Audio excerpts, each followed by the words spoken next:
સીતારામ. હદથી વધારે સહન કરવું એના કરતાં હદ આવે ત્યાં મૂકી દેવું સારું. મિત્રો, કહેવાનો અર્થ એટલો છે કે ઘણી વખત આપણે જે છે એ બીજાની પાસે કહેતા હોય કે મેં જીવનની અંદર બહુ સહન કર્યું, હદથી વધારે સહન કર્યું, છતાં મારી ક્યાંય પણ કિંમત થઈ નહીં. અને ઘણી વખત તો એવું બનતું હોય છે કે આપણે એટલું બધું સહન કરતા હોઈએ છીએ છતાં પણ લોકો આપણને ધિક્કારતા હોય છે. એટલે આટલી બધી હદે સહન કરવા કરતાં જ્યારે આપણને એવું લાગે કે હવે આની અહીંયા હદ આવી ગઈ છે, ત્યારે એ હદ કરતાં વધારે સહન કરવું, એના કરતાં હદ આવે ત્યાં છોડી દેવું સારું. સંબંધો જે છે એ લગભગ અત્યારે સ્વાર્થના થઈ ગયા છે કે અને જરૂરિયાત અને મતલબના થઈ ગયા છે. સંબંધો કાચના વાસણ અને ટીશ્યુ પેપર જેવા થઈ ગયા છે. જેમ કાચનું વાસણ તૂટી જાય એમ સંબંધો પણ તૂટી જાય છે. અને ટીશ્યુ પેપરનો આપણે ઉપયોગ જે છે એ યુઝ એન્ડ થ્રોની જેમ કરીએ છીએ કે વાપરવું અને ફેંકી દેવું, એમ આજકાલના સંબંધો પણ એવા જ થઈ ગયા છે. એટલે આ કલિયુગની અંદર આપણે પણ જ્યારે સંબંધની વાત આવે, અથવા તો આપણી સહનશક્તિની વાત આવે, અથવા તો આપણી સ્વાભિમાનની વાત આવે, ત્યારે એની અંતે પણ થોડુંક વિચારવું જોઈએ. કારણ કે ભગવાન શ્રી કૃષ્ણએ ભગવદ્ ગીતાની અંદર કહ્યું છે કે અપરાધ કરવો એ મોટો ગુનો છે, અપરાધ કરવો જોઈએ નહીં, પરંતુ અપરાધ સહન કરવો એ પણ સૌથી મોટો ગુનો છે. ઈશ્વરે આ દુનિયાની અંદર બધાને સરખો અધિકાર આપ્યો છે. એટલે માન જાળવતા જાળવતા પણ ક્યારેક આપણને એવું લાગે કે આપણી માનહાનિ થાય છે, તો ત્યાંથી રસ્તો બદલાવી નાખવો. કારણ કે આપણે એવા સંસ્કારોથી સિંચાયેલા હોઈએ કે જો આપણે સહન કરવાની આપણી અંદર શક્તિ હોય એટલે આપણી અંદર સંસ્કારો સારા જ હોય. છતાં પણ જ્યારે આપણી માનહાનિ થતી હોય તો સામો ઝઘડો ના થાય એના કરતાં વધારે સારું કે આપણે ત્યાંથી ખસી જઈએ, રસ્તો આપી દઈએ. આવજો. સીતારામ. જ્યોતિમાં રાખીના અને જ્યોતિમાં જ્યોતિ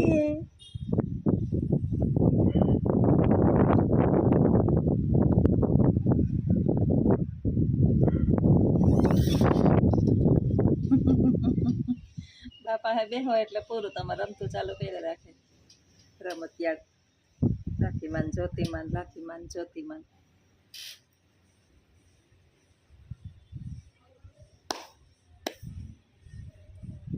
બાર એટલી હવા આવે ને, હવા ભેગી થોડું ને ડબલી ચડે એટલે આખું આપણી ઉઘડે નહીં પૂરી. રાખીમાં હા,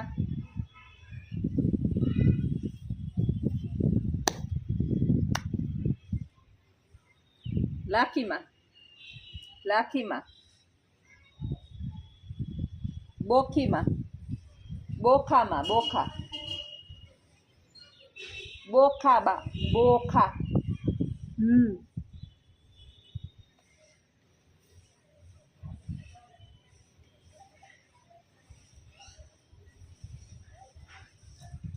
સીતારામ સીતારામ ન કરે. સીતારામ સીતારામ સીતારામ સીતારામ સીતારામ સીતારામ સીતારામ.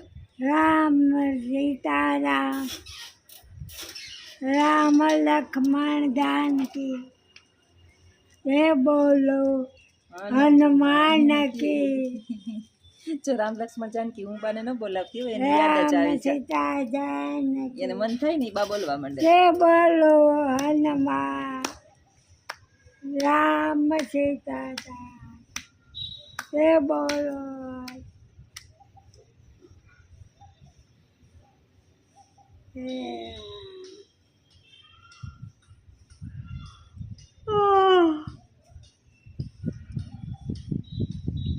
રઘુપતિ રાઘવ રાજા રામ, પતિત પાવન સીતારામ.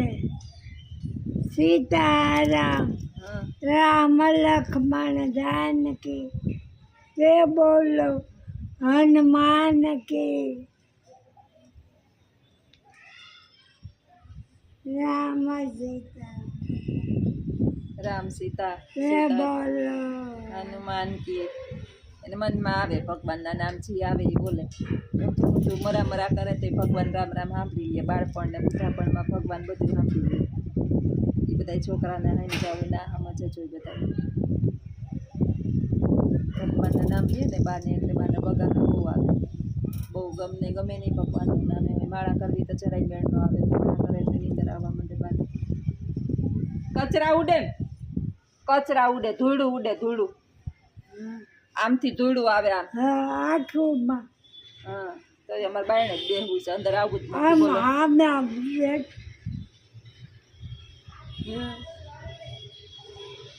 આ બધા કચરા ફેંકે, પછી એક ખુલ્લો પ્લોટ છે, પ્લોટની અંદર બધા ગાયું ને બધું પોતરા ને આ તે કરે, ધૂળું. રોડ તો પાકા છે પણ ધૂળું ને એક ઢગલા છે. અમુકના ફળિયા કાચા હોય એટલે એમાં તો કાંઈ રોડવાળા ન કરે, કાચા ને કાચા રહીએ એટલે ધૂળું ઓછું ઉડે. મનમાં બોલે સીતારા, સીતારા, મનમાં બોલે સીતારા, સીતારા.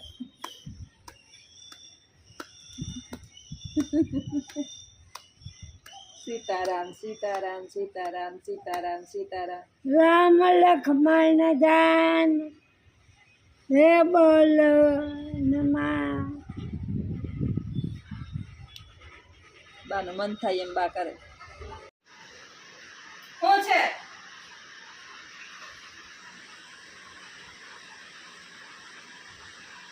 શું છે?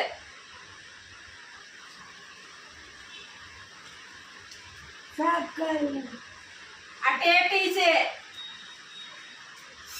બાને ખબર નથી આ ટેટી છે. સાકર ટેટી. બોલો ઘે શું છે? હે?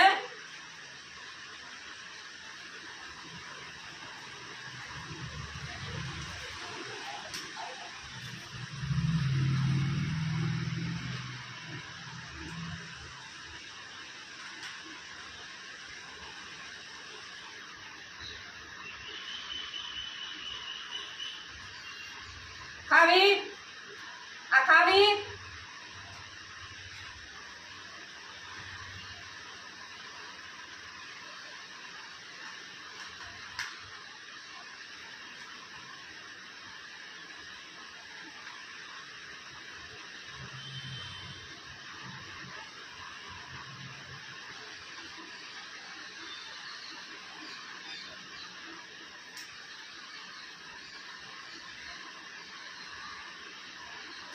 પાટકો લઈ આવું હો.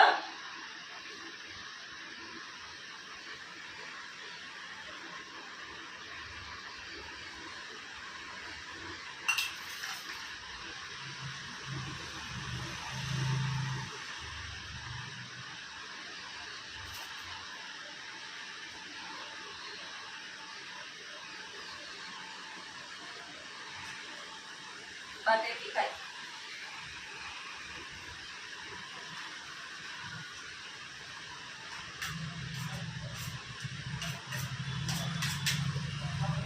કેવી છે? કેવી છે? મીઠું મીઠી છે? આ ટેટી 50 કિલો, 1.5 કિલો. પણ મીઠી છે એટલે લીધી, નહીં તો આ ટેટી ભાવે નહીં. નામ હાકર ટેટી છે પણ એટલી બધી મીઠી નથી આવતી. આ મીઠી છે.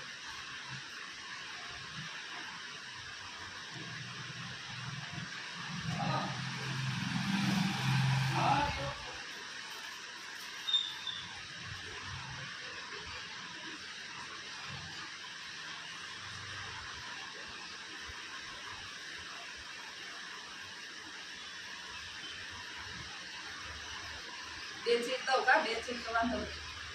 ખાવી હવે? હવે ખાવી?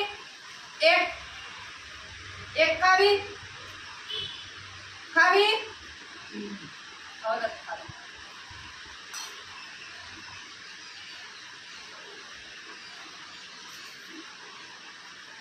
ખાવી હોય તો આપું એક.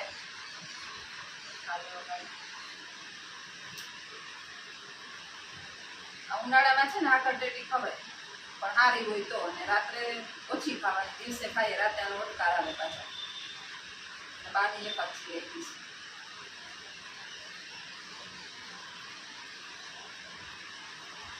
પાણીનો ભાગ વધારે હોય.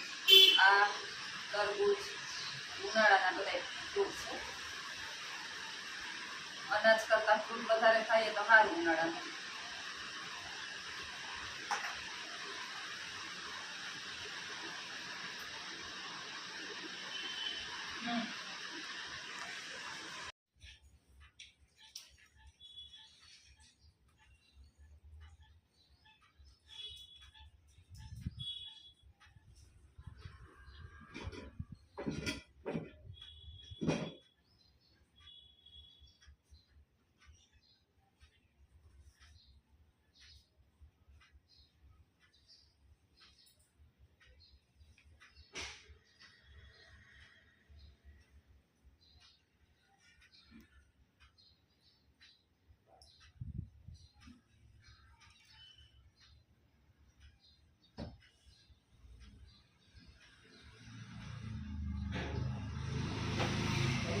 વખત નથી, તડકાના 2 વાગ્યા, હજી 1:30 પોણા 2 થયા છે.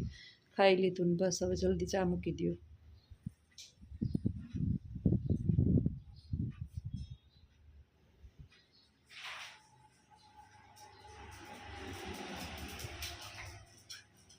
બાન પીવો છે શેરડીનો રસ ઉનાળાની અંદર, તો ઘરની બાજુમાંથી જ નીકળો, અમે બધાય પીશું શેરડીનો રસ.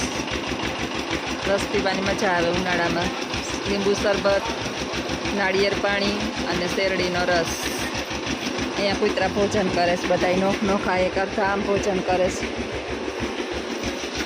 ભાઈ નીકળ્યા નીચે રસ પીવા.